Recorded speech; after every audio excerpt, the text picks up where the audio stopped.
मायबोलीचे मनोगत मराठी निबंध।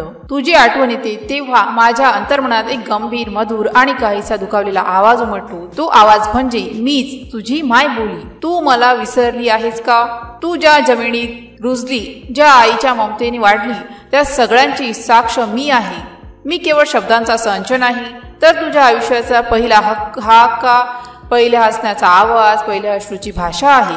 तुझे लहानपण माझ्याकडेच लपलेले आहे। तू जेव्हा पहिल्यांदा आई म्हणालीस तेव्हा तुझ्या आईच्या डोळ्यात वाहून गेलेले आनंद अश्रू मीच होती। तुझी बाळबोल, तुझे वेडगड प्रश्न, आई वडिलांची लोरी, आजी आजोबांच्या गोष्टी, हे सगळे माझ्यातच तानेतील होते। मी तुझा पहिला शिक्षक होतो। माझ्यामुळे तू जगाला ओळखलीस, भावना व्यक्त केल्यास, विचार केल्या। तुझ्या सर्व गुपित रहस्यांची साक्षीदार मी होती। पण मग काय झाले? तू मोठी झालीस, तुझ्या हातात एक नवीन कामना आली, ज्यामुळे तू संपूर्ण जगाशी बोलू शकत होतीस। जादूमुळे तू मला मागे टाकलीस। तू म्हणालीस, ही जर आंतरराष्ट्रीय भाषा आहे, यामुळेच यश, प्रतिष्ठा आणि पैसा मिळेल। माझ्याकडे पाहण्याचा तुझा नजराणा बदलला। मी फक्त स्थानिक, ग्रामीण आणि मागासलेली राहिली। तू शहरात गेली, इंग्रजी शाळेत गेलीस, तिथे माझा उच्चार काढला तर तुला वाईट वाटे। तुझ्या मित्रांसमोर मी तुझी शर्मिंदगी झालो। तू माझ्याशी बोलायचं टाळू लागली। घरी येऊनही तू टीव्ही मधून येणारी हिंदी किंवा इंग्रजी भाषा ऐकायची। पण आईच्या मागे येऊन काय जेवण आहे असं मराठीत विचारणारा तुझा स्वर ऐकू आल्यावर तू चिडचिडलीस। माझ्यावर होणारा हा रोष मला अत्यंत खूप दुखावतो।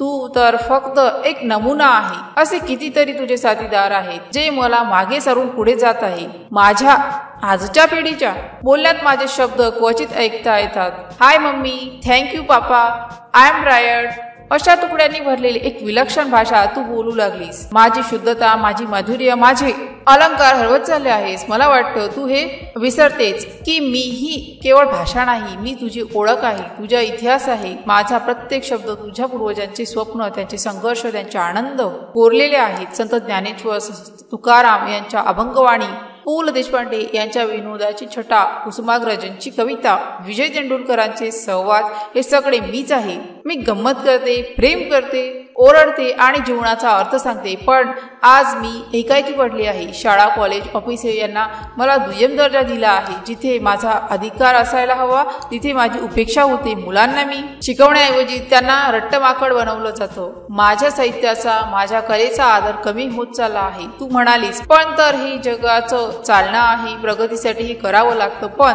प्रगती म्हणजे आपल्या मूळ विसरणं नाही, स्वतःची ओळख हरवून केलेली प्रगती ही खोटी प्रतिष्ठा आहे। तू इंग्रजी शिक, जगाशी संवाद साध, पण माझ्यावरचा तुझा हक्क सोडू नकोस। आईशी बोलताना जशी तू मराठीत बोलतेस, तसं तुझ्या मनाशी बोलतानाही माझा आधार घे। माझ्या विरोधात नाही, तर माझ्या हक्कासाठी तुझा एका छोट्यासा ओरडा हवा आहे।